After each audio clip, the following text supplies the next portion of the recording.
ग्राम पंचायत बेदू खुर्द के वर्तमान सरपंच मुकेश पंचारिया पंचायत के हर वंचित विकास को करेंगे पूर्ण। जोधपुर जिले की बापिणी पंचायत समिति की ग्राम पंचायत बेदू खुर्द के वर्तमान सरपंच मुकेश पंचारिया अब सरपंच पद पर अपनी पंचायत के किन किन मुद्दों को प्राथमिकता देकर पंचायत के हर वंचित विकास को पूर्ण करेंगे, आइए सुनते हैं। मैं राजेंद्र खींची, DRT न्यूज से आज हम पहुंचे हैं पंचायत समिति बापिणी की ग्राम पंचायत बेदू खुर्द के सरपंच श्रीमान जी मुकेश जी पंचारिया से जानते हैं कि उनके विकास के मुद्दे क्या है। तो नमस्कार सरपंच साहब। नमस्कार। तो सरपंच साहब, मेन विकास का मुद्दा क्या है आपका? वैसे भगवान के आशीर्वाद से और जनता के सहयोग से मैं इस पंचायत में दूसरी बार सरपंच बना हूँ लगातार और लगभग हमारे विकास जैसे पंचायती राज में विकास के मुद्दे दिनों दिन चलते रहते हैं। लेकिन पिछले कार्यकाल में हमने ग्राम को एक आदर्श ग्राम पंचायत के रूप में बनाने के जो प्रयास किए वो उसमें हम 90% सफल रहे हैं। जो छोटे मोटे कुछ मुद्दे रह गए उनको अब इस बार वापस पूरा करने में हम भरपूर कोशिश करेंगे। बहुत अच्छी बात बताई सरपंच साहब। सरपंच साहब, बात करते हैं ग्राम पंचायत स्तर पे बेदू खुर्द की, तो वर्तमान में शिक्षा का स्तर कैसा है, बालिका शिक्षा स्तर कैसा है? हमारे ग्राम पंचायत में 12 तक विद्यालय है, राजकीय उच्च माध्यमिक विद्यालय है, जिसमें बालिका और बालक लगभग समान स्तर, बालिका ज्यादा यहाँ एजुकेटेड है और अच्छी शिक्षा की व्यवस्था है यहाँ। बहुत अच्छी बात बताई सरपंच साहब। शिक्षा में आपने, शिक्षा वह शेरनी का दूध है जो पिएगा वही दौड़ेगा। तो शिक्षा के साथ साथ बात करते हैं खेल मैदान की, तो पंचायत स्तर पे अपने खेल मैदान की कैसी व्यवस्था है, विद्यालय स्तर पे कैसी है? हमारे विद्यालय में खेल मैदान में जो 15 बीघों की आबादी है, क्षेत्र है लंबा जी, खेल मैदान के रूप से इकट्ठा हुआ है जी, जहाँ पर बास्केटबॉल, वॉलीबॉल, खो खो, ऐसी क्रिकेट वगैरह की सबकी अच्छी और व्यवस्था है जी। बहुत अच्छी बात बताई सरपंच साहब। सरपंच साहब, बात कर रहे हैं अपने ग्राम पंचायत स्तर पे सरकार की जितनी भी जन कल्याणकारी योजनाएं आती है, जैसे प्रधानमंत्री आवास योजना है, उज्ज्वला योजना है, जिसमें क्या कई गरीब परिवार वंचित रह जाते हैं, तो इसके लिए आप क्या कर रहे हैं?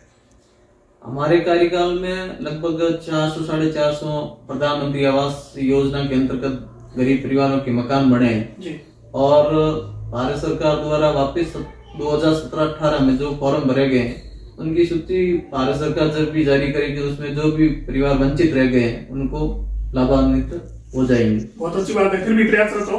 तो सरपंच साहब, बात कर रहे हैं पंचायत स्तर पे चिकित्सालय की, हॉस्पिटल, लोक स्वास्थ्य केंद्र की, तो वर्तमान में पंचायत स्तर पे कैसी व्यवस्था है?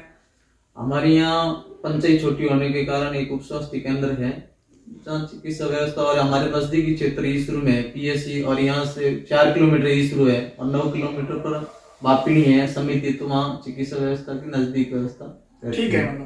ठीक, बहुत अच्छी बात है सरपंच साहब। सरपंच साहब, बात करते हैं पंचायत स्तर पे ग्रेवल व CC रोडों की, तो वर्तमान में पंचायत स्तर पे ग्रेवल व CC रोडों का स्तर कैसा है? हमारे यहाँ ग्राम पंचायत बेदू में लगभग 4-5 कटान मारे गए हैं, जहाँ पर लगभग ग्रेवल का कार्य कंप्लीट है और आबादी क्षेत्र में लगभग 90% आबादी क्षेत्र में हमारे खरंजा CC ब्लॉक का कार्य कंप्लीट है और जो कुछ 10% बच्चा है वो इस कार्यकाल में पूरा हो जाएगा।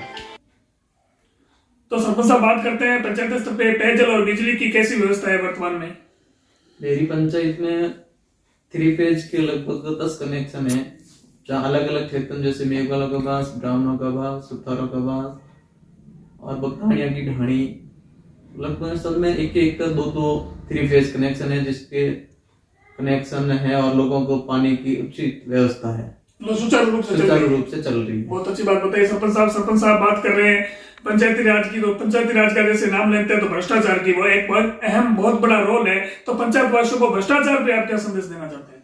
मैं तो यही कहता हूँ, पंचायती राज में और राजनीति के क्षेत्र में सरपंच एक ऐसी पोस्ट है जो प्रधानमंत्री, जैसे भारत का जैसे प्रधानमंत्री की पोस्ट है, वो ग्राम पंचायत की सरपंच की पोस्ट है जी।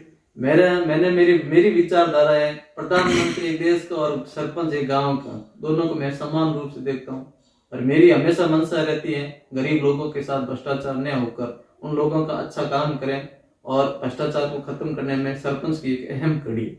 बहुत अच्छी बात बताई सरपंच साहब। सरपंच साहब, बात कर रहे हैं पंचायत स्तर पर स्वच्छ भारत मिशन की, स्वच्छता की, तो पंचायत वासियों को स्वच्छता के मिशन पे क्या संदेश देना चाहते हैं? स्वच्छता के लिए हमने पिछली बार भी और इस बार भी अच्छा प्रयास किया है। जो स्वच्छता का पार्ट फर्स्ट चला उसमें हमने लगभग 800 परिवारों को लाभान्वित किया है। 12,000 की जो सरकार की योजना थी शौचालय की एक सहयोग राशि के रूप में, जिस लोगों हमने 800 लोगों को लाभान्वित किया है। जो अब स्वच्छता का सेकेंड फेज चल रहा है उसका प्लान चल रहा है, जहाँ भी गंदा पानी है, निकासी है, जहाँ कचरे के ढेर हैं उनको निकासी के लिए प्लान चल रहा है और वो इस फेज में कंप्लीट हो जाएगा। तो अभी प्रयास हो तो आप। हाँ, और मैं एक आपको बात बताना चाहता हूँ। मेरी पंचायत एक ऐसी पंचायत है जो शहर की तर्ज पर हमारा यहाँ काम हो रखा है। जैसे मैं आपको बताना चाहता हूँ, बिजली के रूप में हमारे रात को अंदर लाइटें लगी हुई है और गंदे पानी की निकासी के लिए मेरी पंचायत में, और मैं मानता हूँ कि पंचायत समिति बापनी में शायद पहला ऐसा गांव होगा बेबू जहाँ पर सीरीज लैंड डाली हुई है, जो पूरे गांव तक निकासी का पानी एक अलग जगह गड्ढा खोद के हम वहां से सप्लाई होती है, जिसमें गांव में कोई ऐसी गंदी वंदी चीजें और उससे दुष्प्रभाव नहीं पड़े लोगों के ऊपर। बहुत अच्छी बात बताई सरपंच साहब। सरपंच साहब बात कर रहे हैं पंचायत स्तर पे कोरोना कोविड-19 महामारी है जो अपने पंचायत स्तर पे नहीं पूरे राजस्थान में नहीं पूरे भारत में नहीं पूरे वर्ल्ड क्षेत्र में पैर पसार चुकी है। तो कोरोना पे पंचायत वासियों को क्या संदेश देना चाहते हैं? जब से कोरोना आया है उससे भारत देश की और पूरे विश्व की स्थिति तो खराब हुई है। हमने भी हमारे पंचायत स्तर पर लोगों को अलग अलग सैनिटाइज की, मास्क रखने की ये संदेश देते रहते हैं और लोगों को जागरूक किया। और लोग वैसे खुद आजकल सोशल मीडिया की तरफ से जागरूक है और अच्छे लोगों का यहाँ हमारे यहाँ ऐसा लगभग एक भी केस बिल्कुल नहीं है। कहने का मकसद है कि भारत सरकार और राजस्थान सरकार की गाइडलाइन के अनुसार आपने पूर्णतः पालन करवाया है। बिल्कुल, बहुत अच्छी बात बताई सरपंच साहब। सरपंच साहब बात कर रहे हैं राष्ट्रीय पर्व 26। तो सरपंच साहब बात कर रहे हैं राष्ट्रीय पर्व 26 जनवरी गणतंत्रता दिवस की। तो गणतंत्रता दिवस पे पंचायत वासियों को आप क्या संदेश देना चाहते हैं? ये हमारा भारत का एक राष्ट्रीय पर्व है और सब जानते हैं और हम अच्छी तरह से इसको भी सोशल डिस्टेंस के माध्यम से कोरोना गाइडलाइन के अनुसार हम भी इस पर्व को मनाएंगे अच्छी तरह। और ये हमारा राष्ट्रीय पर्व है और सबको इसके बारे में पता है। कोरोना को ध्यान में रखते हुए कहने का मकसद है भारत सरकार राजस्थान सरकार की गाइडलाइन के अनुसार आप पूर्णतः पालन करवाएंगे। बिल्कुल, बहुत अच्छी बात बताई सरपंच साहब। सरपंच साहब बात कर रहे हैं ग्राम पंचायत स्तर पे आजकल की युवा पीढ़ी देश का भविष्य माना जाता है, लेकिन आजकल की युवा पीढ़ी थोड़ा नशे प्रवृत्ति की ओर ज्यादा अग्रसर हो रही है। अब एक ग्राम पंचायत के सरपंच होने के नाते वैद्य खुर्द ग्राम पंचायत वासियों को, खासकर युवाओं को नशा प्रवृत्ति पे क्या संदेश देना चाहते हैं? मैं तो वैसे खुद युवा हूँ जी, और ग्राम पंचायत पे आप जैसे अलग अलग क्षेत्र में अलग अलग जैसी कहते हैं वेश वैसा देश, उसके अनुसार हमारे पंचायत और हमारे जो पूर्वों के जो परिपाटी चली आ रही है, हमारे ऐसा नशा का ऐसे योगदान नहीं है लोगों में और युवा अच्छे सक्षम है। और हम ऐसा कोई होगा अलग अलग सोशल प्रोग्राम के अनुसार उनको संदेश चलता रहता है। फिर भी आप एक लेक्चर लेके चल रहे हो कि मेरी पंचायत है वो नशा मुक्त ग्राम पंचायत हो। बिल्कुल सर, धन्यवाद सरपंच साहब, आपने DRT न्यूज को समय दिया उसके लिए बहुत बहुत धन्यवाद। थैंक यू सर, आपने अपना कीमती समय हमें दिया, आपको भी बहुत बहुत आभार।